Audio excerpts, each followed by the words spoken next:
Bahrain for a story about Middle East bloggers, activists and revolutions. But most of the sources who had agreed to talk couldn't be found. As Amber Lyon explains, she and her crew were also detained. Flying into Bahrain, our plane was largely empty. You definitely know you're heading into an area of unrest when you are one of the only people on the plane headed to that country. On the streets, we discovered an eerie silence. Almost no tourists in the hotels. A strict curfew and military checkpoints. No signs of protests, but we were to find out that the unrest here has not ended. It's just been silenced. We've come across a lot of military checkpoints just driving around here, and you see the guys standing there with their guns, and they're all wearing masks covering their face. We'd arranged a series of interviews, but most of the sources who had agreed to talk to us disappeared. Family members or others close to them say they had been arrested or gone into hiding after masked machine gun-toting security forces raided their homes and threatened them. The Bahrain Center for Human Rights says more than 460 people have been detained in recent weeks. Nurses who treated wounded protesters, doctors, bloggers, a poet. Nabil Rajab of the Bahrain Center for Human Rights says that there's fear these people are being tortured. There are people who were hanged for a month and they were electrocuted and sexually harassed and assaulted, and this is the way they are treated inside Bahraini prisons. We tried to investigate these arrests ourselves, but our second day in Bahrain, helicopters hovered overhead as we stood in the street outside Nabil Rajab's home. Suddenly, half a dozen military and police vehicles surrounded us. About 20 men in black ski masks, some wearing civilian clothing, pointed machine guns at us.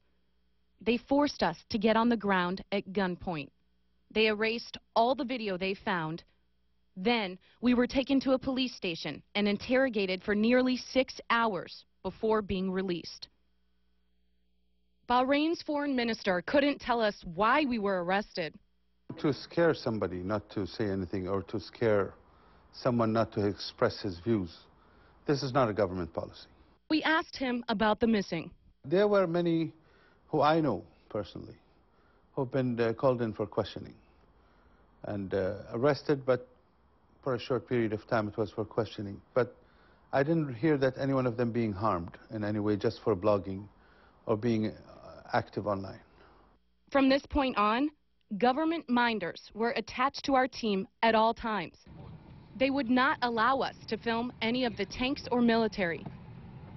Yeah. What's that? No, there's a tanker down there. Don't. Oh, no, There's a tanker where? Yeah.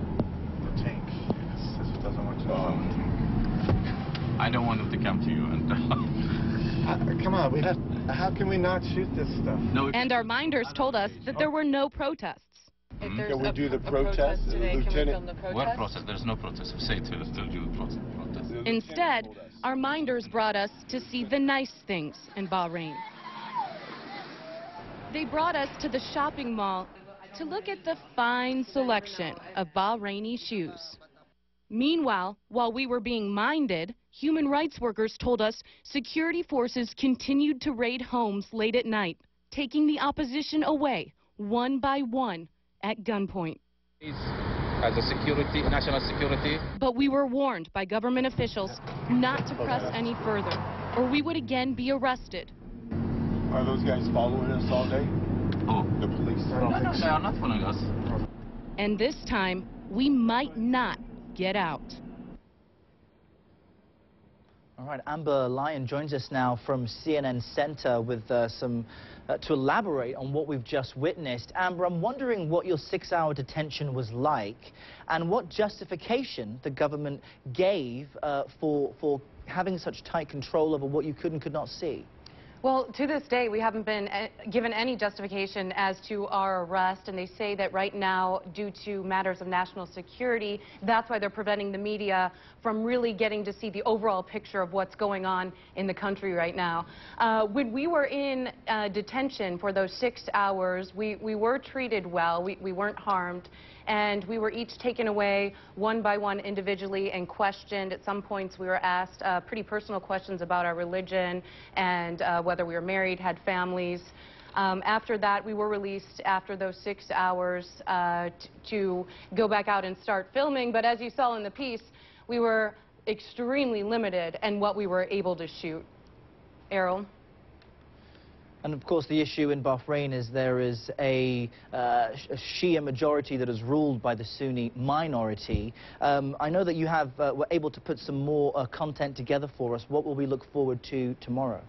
Well, tomorrow we're going to show you one of our stories from when we were able to venture into one of these Shia villages, an area that the government didn't want us to see. And we found an overall fear among the residents there in going to the hospital because the military has taken over one of the biggest hospitals in Bahrain.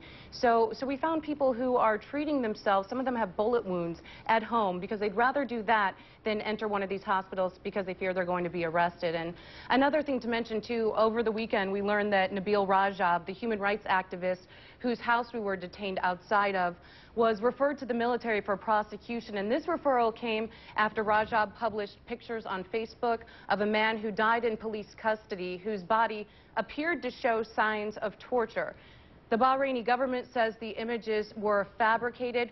We've got pictures of the government's photos and Nabil's photos. You're looking at his right now. Those were posted by Nabil and several activists online.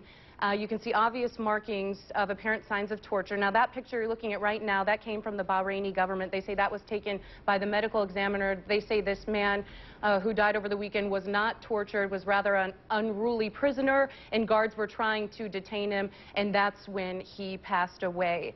Now, regardless of the veracity of these photos, just 9 days ago, I interviewed the foreign minister in Bahrain, Sheikh Khalid, and he told me directly that the citizens of Bahrain have complete freedom of speech online, yet you look at the situation with Rajab and they are trying to criminally prosecute him for a tweet. It doesn't really add up, Earl. Right, and the government is able to make these claims as they control what CNN tries to cover, as Amber Lyon there tries to get complete control. We were completely controlled after that. It was very hard to cover what was going on. Thankfully, though, as we said earlier, we were able to get into one of these villages before we were detained, and we'll bring you that story tomorrow. All right, fantastic, Amber. Thank you very much. Now, Italian Prime Minister Silvio Berlusconi returned to a place he's familiar with, court today, this time fighting charges of fraud in connection with his media empire. Diana Magne has more from Milan on the latest of 4 cases against Mr. Berlusconi.